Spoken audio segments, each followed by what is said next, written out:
Lavdi dhe falëndërimi është për Allahun fuqiplot, që është Zoti i vetëm që meriton lavdrim, adhurim dhe ibadat. Salavatet dhe selamet e dërgojmë pejgamberit ton Muhammedit alayhi salatu wassalam, familjes, shokëve dhe gjithë besimtarëve që ndjekin rrugën e tij deri në kiamet. Allah na këshillon në Kur'an me fjalën e tij: o ju besimtarë, keni frikë dhe respekt për Zotin, ashtu si e meriton ai, dhe asesi mos vdesni ndryshe vetë se me iman. Të nderuar vëllezër, kur vjen Ramazani, e ma konkretisht mesi Ramazanit, në ditën e 17 të tij, e kemi një prej betejave të pejgamberit alayhi salatu wasalam, e cila është kurorzuar me fitore, beteja e Bedrit. Edhe po ashtu në Ramazan kemi edhe çlirimin e Mekës. Këto dy beteja janë në Ramazan, por ajo që titullojmë na është Ramazani është muji i fitoreve. Por nuk është vetëm i këtyre fitoreve fizike në përbeteja, por edhe fitoreve shpirtërore. Fitoreve ndaj vetës tonë, epshit, kajtjes, lakmis, dembellukut, negligjencës. Është edhe fitore ndaj shejtanit, që Allahu xhalla shanuhu një prej kategorive të shejtanëve, njërin prej tyre që është marradatu shayatin, janë ata që e bëjnë njerën vezvese me u largu prej ibadeteve, i blokon, i lidhe dhe i prangos apo i burgos. Po ashtu edhe betejat fizike. Por nëse ndalemi për marrë deri tek një fitore ndaj vetvetes, edhe ndaj armikut, mas pari du të munis marë munis trajnimi, po e quj kështu, marë me unis sanët. E kanë pyet pejgamberi sallallahu alajhi wasallam, i ka pyet sahabët, i kanë thonë kush është i fortë, mund, pelivan. Kanë thonë ja Rasulullah, ai i cili rrezon tjetrën, e mund tjetrën, e çet në shtëpinë për tokë. Ka thonë jo. I fortë është ai i cili e mund veten e vet, e nal veten e vet. Ha? Kur është nervoz, kur nervozohet njëri, kur don me pëlcit, me fol në fjalë, me thonë diçka, me ofendu, me kërcënu, ku e diçka i çka bën, thot audhu billahi minash shaitanir rajim, audhu billahi minash shaitan, nalet, wal kadhimin al ghaidh. Allah ka thonë Kur'an, kanë me shku, me vrapu në për xhennete, ata të cilët e përbin nervozën e tyre, e përbin, dën me fol, e përbin për izat Zotit. Që i bjen kjo, se i fort në parim, është ai i cili është marrë me veten e vet, para se me marrë me të tjerët. E ka eduku veten, kur është nervoz, me unal. E ka eduku veten, shikojtja, kur ja dën diçka çka me baj, me unal. Ju e dini se një prej sfidave kryesore që i ka sot bota e modernizuar, ata që kanë, ata që se kanë këtë problem, është kajtja. Sa ma shumë të pas, që ma shumë të shtu kajtja. Sa që ulemat e kanë përshkru këtë gjendje, kanë thonë sikur se një njeri cili është i jetur, edhe ka detin për para shkon pin ujë detit. Tu mendu që ka mungop, e ujë detit veç është i hala me pi ma shumë. Shtu është edhe luksi edhe mirësit që njëri nuk pëdi munal, sa e ka harrua dhe Zotin e vetë. Ka harru Ramazanin, ka harru namazin, ka harru ata, ka harru këta. Po shani foto, kum pa edhe më herët, se si disa besimtarë pa falin xhuman në natyrë, xhamia si kanë zonë edhe për jashta. Edhe disa tjerë po rrinë aty me do karroca për me shit mas namazit, me shit ty në namazlive.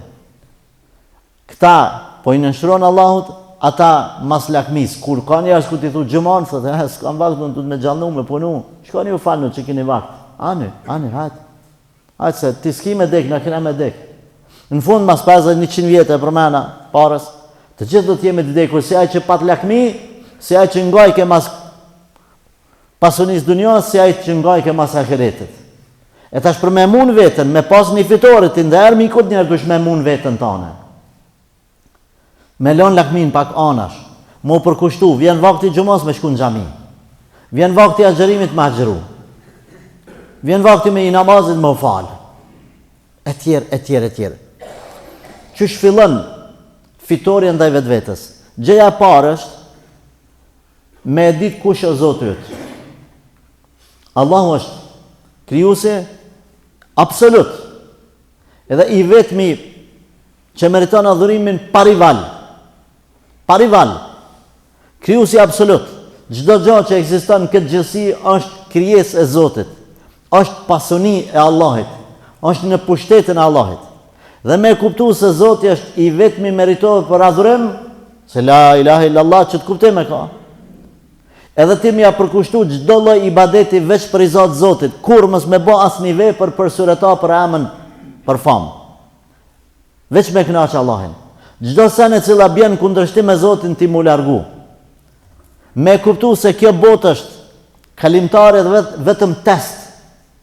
Kretë përfitimet e saj, nëse nuk vijen në shërbim të mirës, në shërbim dinit, në shërbim të ibadeteve, të hajrit, kur gjë nuk të vynë. Kur gjë nuk të vynë. Këqyre një kërë të cilin e ke ble, edhe përmes ti ja këqyre veç mu livdu edhe me dalë, me bo kruka mu livdu para tjereve, apo e shfrytëzon me shku në xhami, me shku të daja, me shku të nipi, me shku të kusherini, me shku një zjaret me bo, me shku në xhami, varet.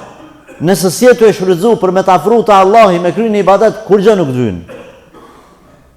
Qështu e mund vetën tone, qështu arrin me mujt, pastaj edhe me fitu ndaj armikut. Kër e kanë kuptu sahabët se Zoti është që meriton me jetu dhe me vdek për ta. Allahu ka thënë Kur'an, thuaj jeta dhe vdekja jam është veç për Zotin. Kër e kanë kuptu për çka janë kriju, kër e kanë kuptu se kjo botë është vetëm test për me kalu të shpërblimi botës tjetër. Përkundër popullit Musës alayhis salam që e patën të njëjtin pozicion, Allahu xhaleshanu popullit Musës jau qiti argumentet në shesh. I liroj pi faraonit, hijën deti u qel deti, dolën për te detit, e myti faraonin, ju binte Zoti ushqimin nga qielli, anë i ka jona. Edhe ju tha Musa a.s. Zoti më ka obligu me shku në qatë qytetin, për me e qliru, me e marë, veç me hinë qytet. Veç me hinë. S'ka nevoj, Zoti më ka garantu që kena me marë pa luft. Qka i thanë?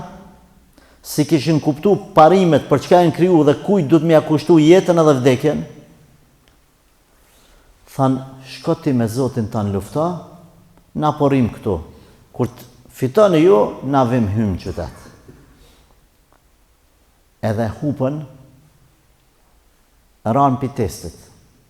Pastaj Allahu xhaleshanu qatë gjenerat, e la pa orientim në natyrë 40 vjetë dhe sa vdiqen ata tutsa dhe pleqt frikacak, edhe një gjenerat që është rritë në liri edhe në besim, edhe Allahu për ta, pastaj e nali dhe dilën mës me përëndu, deri sa e morën qytetin.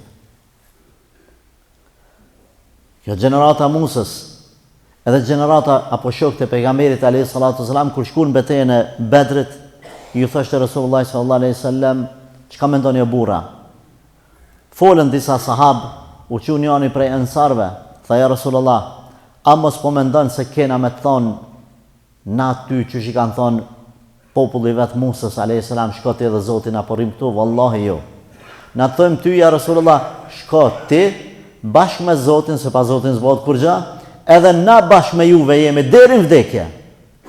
Se ishin përgadit për çdo sen. Andaj fitoria vjen duke njoft Zotin, duke adhuru Zotin. Fitoria vjen duke dit për çka i kriju në këtë dunja. E gjenet dhe njerëzit Zoti thot i kam kriju veç me mboj ibadet.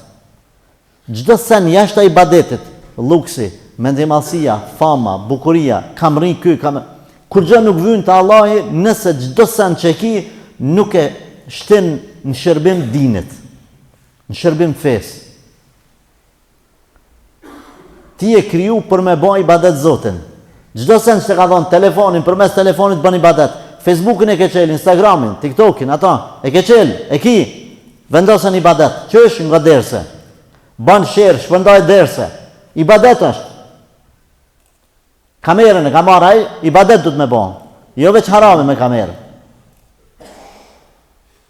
Jo veç harami me këqyr me telefon, me këqyr halale, me shpërnda, me nqezu halale, me vu çdo sa në shërbim dinit Allahit. Andaj të dashur vëllezër, që shtu vjen fitoria. Kjo është muji i fitoreve. Por nëse nuk arrim me mund epshin ton, shejtanin ton, mrena vetës, nuk mujmë me mujt armikun. Kjo bëhet duke tash në Ramazan, agjërimi është një prej obligimeve më të mëdha që përmes tij e them na mendim madhsin. Taravijat, 5 vakti, leximi i Kuranit, vitrat në fund, etj, nëse i bëjmë çto, e kalojmë në sfidë kryesore, pastaj në 11 muaj inshallah jemi të fortë, apo në Ramazanin tjetër e çështu, xhumaja deri në xhumë, Ramazani deri në Ramazan, me namaz që mos më udhërzu para epsheve dhe kantjeve tona. Mesazhi i kësaj hutbe është që kush nuk ka arrit me mujt veten e vet, kantjet, epshet, mendimallsin, etj, ignorancën, etj, në veten e vet s'mundet me mund armikun. Ky është muji i fitoreve, por asesi nuk nënkupton se mundesh me mund armikun e jashtëm pa mund armikun e brendshëm. Armiku i brendshëm është epshyt edhe shejtani yt. Allah na forcoft, Allah na rujt, Allah na bekoft, Allah na i pranoft të ibadetin këtë muaj të bekuar të Ramazanit. Aqulu qawli hadha wastaghfirullaha li wa lakum walhamdulillahi rabbil alamin.